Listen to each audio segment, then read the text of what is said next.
കൊല്ലം പൂരത്തിൽ RSS നേതാവിന്റെ ചിത്രമുയർത്തി. കുടമാറ്റത്തിലാണ് head ഗവർണറുടെ ചിത്രമുയർത്തിയിരിക്കുന്നത്. RSS നിയന്ത്രണത്തിലുള്ള പുതിയകാവ് ക്ഷേത്രം അണിനിരത്തിയ കുടമാറ്റത്തിലാണ് ചിത്രമുയർത്തിയിരിക്കുന്നത്. രാജ്കുമാർ വിവരങ്ങൾ നൽകാനുണ്ട്. രാജ്കുമാർ, ഈ കഴിഞ്ഞ ദിവസം കടയ്ക്കൽ ക്ഷേത്രത്തിന് അടുത്ത് ബജ്രംഗിന്റെയും സംഘപരിവാർ കൊടികളും ഉയർത്തിയതിന്റെയും ഒക്കെ പ്രതിസന്ധി പ്രശ്നങ്ങൾ ചർച്ചയായതാണ്. ആ വിഷയം അങ്ങനെ തന്നെ നിൽക്കുന്നുണ്ട്.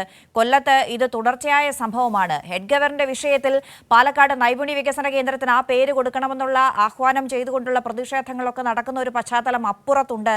അതേസമയം തന്നെ കടയ്ക്കൽ അല്ലെങ്കിൽ കൊല്ലത്ത് ഇത് തുടർച്ചയായ സംഭവങ്ങൾക്ക് ആഹ്വാനം ചെയ്തിരിക്കുകയാണല്ലോ. എന്താണ് ഈ പുതിയ പ്രശ്നം? എന്താണ് ഇവർ ഉദ്ദേശിച്ചത്?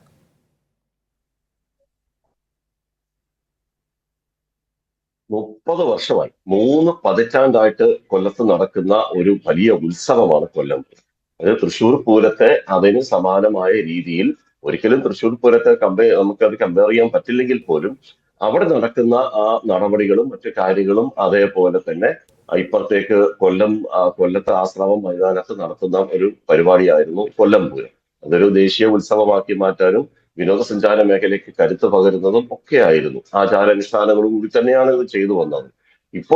ഇത് ആദ്യമായിട്ട്, ചരിത്രത്തിൽ ആദ്യമായിട്ടാണ് ഈ കൊല്ലം പൂരത്തിൽ ഇന്നലെ ആശ്രാമം മൈതാനത്തിൽ നിന്ന് നടന്നപ്പോൾ ഈ കുടമാറ്റ ചടങ്ങുകൾക്ക് തൊട്ടു മുന്നേ താമരക്കുളം ഗണപതി ക്ഷേത്രം, അത് നമ്മുടെ കൊല്ലം ബെൻസിഗർ ആശുപത്രി തൊട്ടു മുന്നിലാണ്. അവിടെ മതേതരമായിട്ടുള്ള ഒരു കാഴ്ചപ്പാടും കൂടിയ ഒരു അമ്പലക്കമ്പച്ചിയാണ് അവരവിടെ ഇന്ത്യൻ ക്രിക്കറ്റ് താരങ്ങളുടെ ചിത്രങ്ങൾ ഉയർത്തി ആ ദേശീയത ഉയർത്തിപ്പിടിച്ചു. അതേസമയം കുടമാറ്റം നടപടികൾ ആരംഭിച്ചതിന് ശേഷം, ആചാരപൂർവമായ കുടമാറ്റം തുടങ്ങിയതിന് ശേഷം RSS നിയന്ത്രണത്തിലുള്ള പുതിയകാവ് ദേവസ്വം അവരാണ് മറുപക്ഷത്തുണ്ടായിരുന്നത്. അവരുയർത്തിയതിനകത്താണ് മറ്റ് ചില നവോത്ഥാന നായകരും അവർക്കൊപ്പം ഈ ഹെഡ്ഗേവാറിന്റെ ചിത്രം കൂടി ഉയർത്തി നവോത്ഥാന നായകരെ മുഴുവനും അപമാനിക്കുക കൂടി ചെയ്തു എന്നുള്ളൊരു പ്രവൃത്തിയാണ് ഇപ്പോൾ RSSന്മേൽ വന്നിരിക്കുന്ന ഏറ്റവും വലിയൊരു വിമർശനം. ഒപ്പം തന്നെ ഇപ്പൊ നേരത്തെ അന്ന് ചോദിച്ചതുപോലെ ഈ കോട്ടുകൽ ക്ഷേത്രം, അവിടെ ഇതേപോലെ ബജ്രംഗിയുടെ കൊടിയും മറ്റും ഉയർത്തി ആ ക്ഷേത്രാചാരങ്ങൾക്ക് അവർ കളങ്കം വരുത്തി അവിടെ മുഴുവനും RSSന്റെ ഒരു ഉത്സവ സ്ഥലമാക്കി അതിനെ മാറ്റി. കൊല്ലം തൃക്കടവൂർ അമ്പലം മേജർ ശിവക്ഷേത്രമാണ് തിരുവിതാംകൂർ ദേവസ്വം ബോർഡിൽ. അവിടെ എത്രയോ കാലങ്ങളായി RSSന്റെ ശാഖയും മറ്റും നടക്കുന്നു. ഹൈക്കോടതിയുടെ ഉത്തരവുണ്ട് കൃത്യമായി തന്നെ തൃക്കടവൂർ ഈ അമ്പലത്തിൽ ഇത് പാടില്ല എന്ന്. പക്ഷെ അവരത് ഇപ്പോഴും തുടരുന്ന മട്ടാണ്. ഇപ്പൊ ഇക്കഴിഞ്ഞ ഉത്സവ സീസണിൽ പോലും RSSന്റെ കൊടി അവിടെ ഉയർത്തിയിരുന്നു. RSSന്റെ പരിപാടികൾ അവിടെ സംഘടിപ്പിക്കുന്നത് അവർക്കൊരു പതിവാണ്.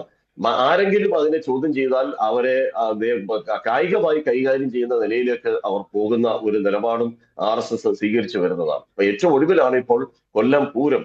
10,000-കണക്കിന് ജനങ്ങൾ തടിച്ചുകൂടിയ ആ സ്ഥലത്ത് അവിടെ ജാതിമത വ്യത്യാസമില്ലാതെ ക്രിസ്ത്യനും ഹിന്ദുവും മുസ്ലിമും അങ്ങനെ എല്ലാവരുടെയും ഉത്സവമാക്കിയത് മാറ്റാനുള്ള ശ്രമം കഴിഞ്ഞ 3 പതിറ്റാണ്ടായി ഒരു ക്ഷേത്രത്തിന്റെ നേതൃത്വത്തിൽ നടക്കുമ്പോൾ അതിനെ അട്ടിമറിക്കും വിധം അവിടെയുള്ള ആ ഒരു മതേതരത്വം, ആ ഒരു ഹാർമണി അത് മുഴുവനും നശിപ്പിച്ച് RSS നേതാവിന്റെ ചിത്രം അവിടെ ഉയർത്തി ഈ കൊല്ലം പുതിയകാവ് RSS നിയന്ത്രണത്തിലുള്ള പുതിയകാവ് ക്ഷേത്രം ഈ ചെയ്തതിന് പിന്നിൽ ഇപ്പൊ അന്നെ സൂചിപ്പിച്ചത് വ്യക്തമായ ഒരു RSS അജണ്ട തന്നെ അതിന് പിന്നിൽ ഉണ്ട്. ഒരുപക്ഷെ ഈ പൂരം തന്നെ അവിടെ അലങ്കോലമാക്കാനും അത് കലക്കാനും വേണ്ടിയുള്ള ഒരു ശ്രമമാണോ ഈ നടന്നതെന്ന ഒരു സംശയം ഇന്നലെ രാത്രി തന്നെ ഇതിൽ പലരും ഈ ചിത്രങ്ങൾ പങ്കുവെച്ചുകൊണ്ട് സാമൂഹ്യ മാധ്യമങ്ങളിൽ വിമർശനം ഉന്നയിക്കുകയും ചെയ്തിരുന്നു. ഒരുപക്ഷെ അവിടെ എന്തെങ്കിലും ഒരു സംഘർഷം ഉണ്ടായിരുന്നെങ്കിൽ എത്രത്തോളം അത് ബാധിച്ചേനെ എന്നുള്ള കാര്യത്തിൽ ആലോചിക്കുമ്പോൾ ഇപ്പോഴും സത്യം പറഞ്ഞ ഞാൻ ആ സ്പോട്ടിൽ ഉണ്ടായിരുന്നതാണ് എനിക്കൊരു ആശങ്കയുണ്ട്. അല്ല, അതെ രാജ്കുമാർ, മതേതരത്വത്തിലൂന്നിയുള്ള ഒരു ഉത്സവം എന്ന നിലയ്ക്ക് നടക്കുന്ന കൊല്ലം ആ വിധത്തിൽ ഇക്കാലം അത്രയും സ്വീകരിച്ചിട്ടുള്ള സംഗതി കൊല്ലം പൂരം, അതിനെ ഈ വിധത്തിൽ ചിത്രീകരിക്കുക എന്നതുകൊണ്ട് പ്രത്യേകമായ ഒരു ലക്ഷ്യം വെക്കുന്നുണ്ട് എന്നതിൽ വിമർശനങ്ങളുണ്ട്. ഹെഡ് ഗവർ വിഷയം പാലക്കാട് സംസാരിച്ചുകൊണ്ടിരിക്കുന്നു, ചർച്ചയായിക്കൊണ്ടിരിക്കുന്നു. അതിൽ ഉടനെ അടിയന്തരമായി ഒരു നടപടി വേണമെന്നുള്ള ആവശ്യങ്ങൾ ഒക്കെ ഉയർന്നുകൊണ്ടിരിക്കുകയാണ്. സ്വാതന്ത്ര്യ സമര സേനാനി എന്ന നിലയ്ക്ക് ഹെഡ് ഗവറിനെ അവതരിപ്പിച്ചുകൊണ്ട് ലക്ഷ്യം വെക്കുന്നത് എന്താണ് എന്നത് വ്യക്തമായിട്ടുള്ള കാര്യമാണ്. അപ്പോൾ പാലക്കാടിന്റെ തുടർച്ചയായി കൊല്ലത്ത് ഈ വിഷയം ചർച്ചയാക്കുക, ഇതിങ്ങനെ സജീവ ചർച്ചയാക്കി നിർത്തുക എന്ന രാഷ്ട്രീയ ലക്ഷ്യം ഉണ്ടായിരിക്കുമല്ലോ. ഉറപ്പായും നമുക്ക് RSSന്റെ പൊളിറ്റിക്കൽ എഞ്ചിനീയറിംഗ് അറിയാത്തവരല്ലല്ലോ നമ്മൾ. എത്രയോ പതിറ്റാണ്ടുകളായി അവർ നടത്തി വന്ന ഒരു RSSന്റെ ആ പൊളിറ്റിക്കൽ എഞ്ചിനീയറിംഗിന്റെ ഭാഗമായിട്ടാണ് ഇന്ന് അവർ രാജ്യം ഭരിക്കുന്നത്. അത് കോൺഗ്രസിന്റെ കഴിവുകേടെന്നും നമുക്ക് പറയാം. അത് വേറെ വിഷയം. പക്ഷെ അതേ സമയം തന്നെ ഈ ഇപ്പൊ അന്ന സൂചിപ്പിച്ചതുപോലെ തന്നെ ഓരോ ഇഞ്ച് ഓരോ മുന്നോട്ട് പോകുമ്പോൾ ഇതുപോലെയുള്ള വർഗീയവാദികളുടെ തികഞ്ഞ വർഗീയവാദികളുടെ ചിത്രങ്ങൾ അവരുടെ വലിയ ദേശീയ പ്രസ്ഥാനത്തിന്റെ ഭാഗമായി ഉയർത്തിക്കാട്ടി ജനങ്ങളെ വഞ്ചിച്ചുകൊണ്ട് ഇപ്പൊ മുനമ്പത്തൊക്കെ എന്തിപ്പോ നിങ്ങൾ അല്പം മുമ്പ് ചർച്ച ചെയ്തല്ലോ, മുനമ്പത്തൊക്കെ എന്താണോ തെറ്റിദ്ധരിപ്പിച്ച് ജനങ്ങളെ ഒപ്പം നിർത്താൻ നോക്കിയത്, ആശാ വർക്കർമാരുടെ സമരത്തിൽ സുരേഷ് ഗോപി പോയി എന്താണ് അവിടെ ചെയ്യാൻ ശ്രമിച്ചത്, അതുപോലെ മറ്റൊരു പൊളിറ്റിക്കൽ എഞ്ചിനീയറിംഗിന്റെ ഭാഗം കൂടിയാണ് ഇന്നിപ്പോ ഇന്നലെ രാത്രി ഈ കൊല്ലം പൂരത്ത് ആശ്രാമം മൈതാനം, പവിത്രമായ ആ ഒരു മൈതാനത്ത് ആ ഒരു ചടങ്ങ് നടക്കുമ്പോൾ ഇങ്ങനെ ഒരു ചിത്രം മറ്റുള്ള നവോത്ഥാന നായകരുടെ ഒപ്പം ചേർത്ത് വെച്ചത് അവരെ കൂടി അപമാനിക്കലാണെന്നുള്ള ഒരു വിമർശനമാണ് പൊതുവെ സമൂഹത്തിൽ ഇപ്പോൾ ഉയരുന്നത്.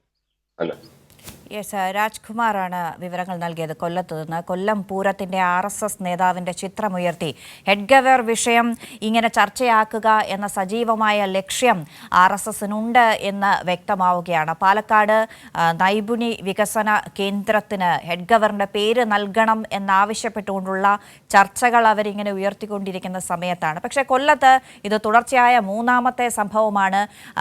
ക്ഷേത്രങ്ങളുമായി കേന്ദ്രീകരിച്ച് RSSന്റെ ഇടപെടലുകൾ, RSSന്റെ കൊടി ഉയർത്തുക, സംഘപരിവാറിൻ്റെ കൊടി ഉയർത്തുക, ബജ്രംഗിൻ്റെ കൊടി ഉയർത്തുക എന്ന സംഭവങ്ങളൊക്കെ കഴിഞ്ഞ ഒരു മാസത്തിനിടയ്ക്ക് പല സംഭവങ്ങൾ ഉണ്ടായിട്ടുണ്ട്. ഹൈക്കോടതി വിധി നിലനിൽക്കുമ്പോൾ പോലും ഈ വിധത്തിലാണ് ഈ വിഷയത്തെ കൈകാര്യം ചെയ്തിരിക്കുന്നത് എന്നതിൽ പ്രത്യേക ലക്ഷ്യമുണ്ട് എന്ന വിമർശനമാണ് ഉയരുന്നത്. ആ ആക്ഷേപമാണ് ഉയരുന്നത്. രാജ്കുമാർ കൊല്ലത്ത് നിന്ന് വിവരങ്ങൾ നൽകിയത്.